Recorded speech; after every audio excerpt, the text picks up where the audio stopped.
మీ అభిరుచికి తగ్గ సరికొత్త డిజైన్స్ తో వస్తుంది SKT గోల్డెన్ డైమండ్స్. మార్చి 29న హీరోయిన్ శ్రియా సరన్ చేతుల మీదుగా గొప్ప ప్రారంభం.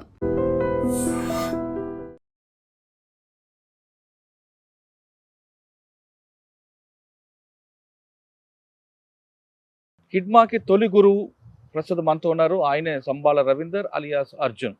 హిడ్మా ఆయన దగ్గర నేర్చుకుని దాదాపు సంవత్సరం పాటు కలిసి పనిచేశారు. తర్వాత హిడ్మా వేరే దళంలోకి వెళ్ళారు. హిడ్మా యొక్క ట్రైనింగ్ ఎలాగుంటుంది, హిడ్మా యొక్క ఆలోచన ఎలాగుంటుంది, హిడ్మా ఆలోచనతో పాటు హిడ్మా ఒక యాక్షన్ చేస్తే ఏ విధంగా యాక్షన్ చేస్తాడు విషయాన్ని రవీందర్ అన్న గారు తెలుసుకున్నాను. నమస్తే. నమస్తే. హిడ్మా ఇప్పుడు మొత్తం దేశం అంతా కూడా ఆయన పేరు వినబడుతుంది. కానీ హిడ్మాకి తొలి గురువు మీరు. హిడ్మా మీకు ఎలా పరిచయం అయ్యారు, మీకు ఎవరు బాధ్యత చేయమని చెప్పారు, హిడ్మాతో మీకున్న అనుభవం ఎలా జరిగింది? ముందుగా ఐ డ్రీమ్ ప్రేక్షకులకు, ఐ డ్రీమ్ ఛానల్కి మా యొక్క నమస్కారం. ఇంతకుముందు 2018లో ఇంటర్వ్యూ ఇవ్వడం జరిగింది. అంటే నేను ఏ కారణాల రీత్యా పోయాను, ఏ కారణాల రీత్యా వచ్చాను, మిగతా సిచ్యువేషన్ అంతా ఆ ఇంటర్వ్యూ ఇవ్వడం జరిగింది. మరి ముఖ్యంగా ఇప్పుడు ఈ మధ్య కాలంలో ఇడుమ కానీ, ఇడుమతో పాటుగా తమ సహచరి రాజే కానీ, వాళ్ళతో పాటుగా ఇంకా ముగ్గురు కామెడీ చనిపోవడము, ఇక దాని గురించి కూడా మాకున్న సాహన్యత్యం, అసలు ఈ సిచ్యువేషన్ కూడా కొద్దిగా ప్రజలు కూడా చెప్పాలనే ఒక దీంతో మేము రావడం జరిగింది. ముఖ్యంగా ఇడుమ గురించి పువ్వారు గ్రామము, పువ్వారు అంటారు, మామూలుగా ప్రజలు అంటే పువ్వర్తి అంటారు. ముఖ్యంగా పువ్వారు గ్రామం, కుంట తహసీల్, సుకుమ జిల్లా. ఒకప్పుడు దంతెవాళ్ళు ఉండే, ఇప్పుడు సుకుమ జిల్లా అయింది. ఇతను ఇంటి పేరు మాడివి, అంటే తెగ మురియ తెగనే. ఈ తెగలల్లో మనం ఇంటి పేర్లు అంటారు కదా, మాడివి, మరకం, కారం, మీడియం మీరు, ఇట్లా ఇంటి పేర్లు ఉంటా ఉంటాయి తెలంగాణలో ఉన్నట్టుగా. ఇది మాడివి ఆ ఇంటి పేరు. అసలు ఈయన పేరు దేవ, మాడివి దేవ అసలు ఈయన పేరు. పాటలకు వచ్చిన తర్వాత నాకు 1998లో నాకు కలిసిండు. అప్పుడు విలాస్ అనే పేరుండే నాకు కలిసినప్పుడు. మీకు ఎవరు పరిచయం చేశారు? అంటే మాకు 1995లో మాకు ఈ మొదటి ప్లాటూన్ నిర్మాణం ఏర్పడ్డది. అక్కడ ఏంటంటే ఆరోగ్యం రీత్యా మంచిగా ఉండాలి, అంటే రిక్రూట్ చేసుకోవాలి కదా. ఫస్ట్ ప్లాటూన్ కాబట్టి, మిలిటరీ ప్లాటూన్ కాబట్టి ఆరోగ్యవంతులై ఉండాలి, కొద్దిగా బలవంతులై ఉండాలి. అట్లనే ఈ ఒక ముఖ్యంగా ధైర్యవంతులు, ఆరోగ్యవంతులు ఉండాలనే దాంతో పార్టీ ఏం చేసిందంటే 1998లో మన ఇడుమాలను నా దగ్గరికి పంపింది. ఎంత వయసు ఉంటుంది అన్నప్పుడు? అప్పటికి ఆయనకు దగ్గర 20 ఉంటుంది. చిన్నప్పుడే పార్టీలకు వచ్చాడు అంటారు కదా. అంటే 2-3 సంవత్సరాలు, 97లో రిక్రూట్ అయింది సార్. అయిన తర్వాత ఇప్పుడు అదే ఊరు అతను, మన పేరేం పేరు, వినోద్. ఈయన సివిల్ తిప్పిండు. సివిల్లా కొన్ని రోజులు 1+2 3 అన్నట్టుగా తిప్పిండు. అసలు పైలే రిక్రూట్ మన వినోద్, ఆ పువ్వారు నుంచి పైలే రిక్రూట్ వినోద్ ఇప్పుడు చనిపోయాడు అనారోగ్య రీత్యా. ఆయనే 2-3 సంవత్సరాలు తిప్పిన తర్వాత నాకు 90 అంటే 97 అంటే 91 సంవత్సరం 2 సంవత్సరాలు తిరిగిన తర్వాత 98 నాకు కలిసిండు. అప్పుడు విలాస్ అనే పేరు. ఎర్రగా బక్కగా ఉండేది, మంచి హుషారుగానే ఉండేది. ఈ కలిసిన తర్వాత మేము ఎక్సర్సైజ్ చేయించాలి కదా. నేను ఎక్సర్సైజ్ చేస్తాంటే రన్నింగ్ చేస్తున్నాం. రన్నింగ్ చేస్తున్న క్రమం లోపల తను ఇది పడ్డాడు. అంటే ఈ ముఖాల్లో ఈ నీలో కొద్దిగా అది బ్లాక్ వస్తుంది అంటారు, దాన్ని పట్టుకుంటుంది అన్నట్టు. అట్లా ఒకసారి పడిపోయిండు.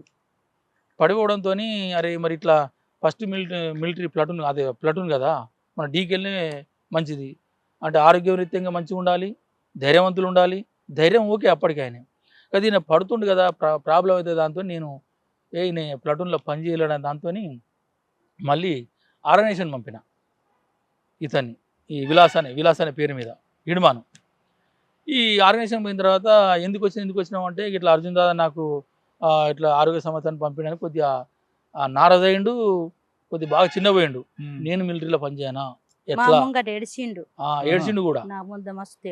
ఆయనకు మిలిటరీ మొదటి నుంచి గతంలో చెప్పేది ఏంటంటే, మురియా తెగ అనేది చాలా వాళ్ళు చూస్తే బలంగా శరీర దాఢ్యంగా ఉన్నట్టుగా అవపడరు, కానీ వాళ్ళ స్టెమినా బాగుంటుంది, వాళ్ళ రెబల్ తత్వం. మురియా ఇవాళ పీపుల్ అని రెబల్ తత్వం. ఎందుకంటే వాళ్ళు చిన్నప్పటి నుంచి వేటదార, షికారదార పెరిగిన ఆ పీడి తరం కాబట్టి వీళ్ళకు రెబల్ తత్వం ఉంటా ఉంటుంది. మన ఇప్పుడు ఎంతమంది అయినా కూడా కోని పోదామంటే భయం అవుతుంది, నెత్తురు చూస్తేనే భయం అవుతుంది. వారు అట్లా కాదు, దైనందిక కార్యక్రమంలో కూడా వాళ్ళు స్వీకారం చేసుకుంటారు. బ్లడ్ అనేది రెగ్యులర్ చూస్తూనే ఉంటారు. అట్లా వాళ్ళకి ఆ ధైర్యం అనేది ఎప్పుడు నిండే ఉంటుంది. పిరికోలేరంటే అది ఇక నామినల్ తక్కువ. అంటే సమాజంలో మురియా పీపుల్లో ధైర్యం అనేది ఎక్కువ ఉంటుంది. అందులో ఈయన ఒకడు. అయితే ఏంటంటే పోయి నేను మిలిటరీలో చాలా కుతూహలంతో వచ్చిన అన్నట్టు. నన్ను రావడంతోనే నాకు మిలిటరీలో పంపిస్తానని చెప్పి చాలా ఉత్సాహంతో వచ్చిండు. కానీ ఈయన కొద్దిగా అనారోగ్యం రీత్యా పంపడంతో ఏడిచిండు కొద్దిగా. ఇక అప్పుడు ఏం చేశారంటే, నీ కాళ్ళ సమస్య ఉంది కదా, ముందుగా నువ్వు టెక్నికల్ డిపార్ట్మెంట్ అంటే టీడీ అంటాం, అంటే ఈ తుపాకులు తయారు చేయడం, రిపేర్ చేయడం, వాటిలలో పంపిరు ఈయనను. పంపిన తర్వాత అక్కడ నేర్చుకున్న విద్య ఇది. ఇప్పుడు ఈయన తోపులు తయారు చేయడం కానీ, బైనక్యులర్స్ తయారు చేయడం కానీ, బైనక్యులర్ పెట్టడం కానీ 1 సంవత్సరం 2 సంవత్సరాలు మొత్తం టీడీ వర్క్లో మన ఆదిలాబాదు బొబ్బరిసెల్క దేవరెడ్డి దగ్గర నేర్చుకున్నాడు ఈయన. ఆయన ఇప్పుడు అరెస్ట్ అయ్యిండో ఎక్కడ ఉండు, కరపదాద అంటారు, అక్కడ పాటల పేరు కరపదాద. ఆయన అరెస్ట్ అయ్యండి బహుశా. బయట ఏం పేరు? దేవేందర్ రెడ్డి, బొబ్బరిసెల్క ఆదిలాబాద్. ఆయన దగ్గర నేర్చుకున్నాడు ఈ టీడీ వర్క్ అంతా, టెక్నికల్ వర్క్ అంతా అక్కడ నేర్చుకున్నాడు ఈయన. సంవత్సరం 2 సంవత్సరాలు యాక్టివ్గా నేర్చుకున్నాడు అన్నట్టుగా. 3 సంవత్సరాలు నేర్చుకున్నాడు అక్కడ నేర్చుకున్న తర్వాత ఇక పార్టీ చెప్పిన ప్రకారము ఆయన బాసగూడ దళం ఉన్నాడు, తర్వాత కుంటాయిలు కమాండర్ ఉన్నాడు. అప్పుడు ఇక దాళ్ళు కొద్దిగా చిన్న చిన్న పెరుగుతూనే ఉన్నాయి. ఇక అప్పుడు చిన్న చిన్న ఘటనల్లో ధైర్యంగా ఉండడం అట్లా ఇక ఆయన నేను ఎప్పుడైతే రివర్స్ పంపినో అప్పటి నుంచి ఆయన మెదలో తిరుగుతుంది అది, నేను ఎందుకు పని చేయ, ఎట్లా పని చేయ, నన్ను ఈ అర్జున్ దాదా గింత చిన్న చూపు చూస్తాడా అనేది ఆయన మనసులో బాగా తీవ్రంగా ఉందన్నట్టు. మీ ఆయన నాకు పంపించి నన్నే ఏడ్చిని పట్టుకొని పంపిస్తానన్నే మీకా ఏడ్చిండు. కాలు ఇంత వాపు ఉన్నది, అది తలిగింది కదా దెబ్బ. ఆయన ఆరోగ్యం పెద్దగా ఏం లేదు కానీ కాలు ఒక్కటే సమస్య, అనారోగ్యంగా తలిగింది. ఇక్కడ కొద్దిగా సమ్ ప్రాబ్లం ఉంది. దాంతో ఆయనకు ఎంత కుతూహలంగా మిలిటరీకి వచ్చిండో మన ఎగ్జామ్ మన రివర్స్ పంపడంతో ఆయన చాలా కసి పెరిగింది, ఇంకా కసి బాగా పెరిగిపోయింది. ఇక అప్పటి నుంచి ఎల్ఓఎస్ కమాండర్లు ఉండగానే చిన్న చిన్న అవి మనం అవి కొట్టడం కూడా ముందు చెప్పుకున్నాడు. ఈ తర్వాత ఈ యాక్టివ్నెస్ ఉన్న తర్వాత అప్పుడు నేను మొదటి ప్లాటూన్ కమాండర్ ఉంటుంది. 2000లో 2 ప్లాటూన్ విడి చేశాడు. అంటే గడిచిలో ఒక ప్లాటూను, రెండోది బీజపూర్ జిల్లాలో. అక్కడ నేను 2వ ప్లాటూన్ కమాండర్ అయితే ఉన్నా. అది 2వ ప్లాటూన్ కమాండర్ ఉన్నప్పుడు ఆయన ఈ మిలిటరీ సంబంధించిన అన్ని ఈ థింకింగ్ ఈ నేచర్ పెరగడంతో ఆయనకు యథావిధిగా 3వ ప్లాటూను తయారు చేసిండు. ఆ 3వ ప్లాటూన్కి వచ్చేసిండు డైరెక్ట్. అంటే ఇప్పుడు మిలిటరీ యాక్షన్స్ కొన్ని చేసిండు కదా, చిన్న చిన్న పెద్ద ప్రమోషన్ వచ్చింది ఉన్నది కదా. ఈ పిల్లగాడు ఏదో కాళ్ళు సమస్యతో పంపిన కానీ ఇది కరెక్ట్ కాదని చెప్పి ఆయనను 3వ ప్లాటూన్గా వచ్చేసిండు. 3వ ప్లాటూన్లో సభ్యుడిగానే వచ్చిండు అని కూడా బహుశా సెక్షన్ కమాండర్ తెలియదు, అప్పుడు నాకు గుర్తులేదు. ఇక 3వ ప్లాటూన్కి వచ్చేసిండు. ఈ 3వ ప్లాటూన్గా వచ్చేసిండు. అక్కడికి వచ్చిన తర్వాత నేను అప్పుడు ఏంటంటే నేను 2వ ప్లాటూన్ వదిలిపెట్టి 2004లో కంపెనీ 1కి పోయినా. నేను కంపెనీ 1కి వెళ్ళిపోయినా. ఎక్కడది? మాడ్లో. అంటే మొత్తం డీకే వ్యాప్తంగా మొత్తము కంపెనీ 1.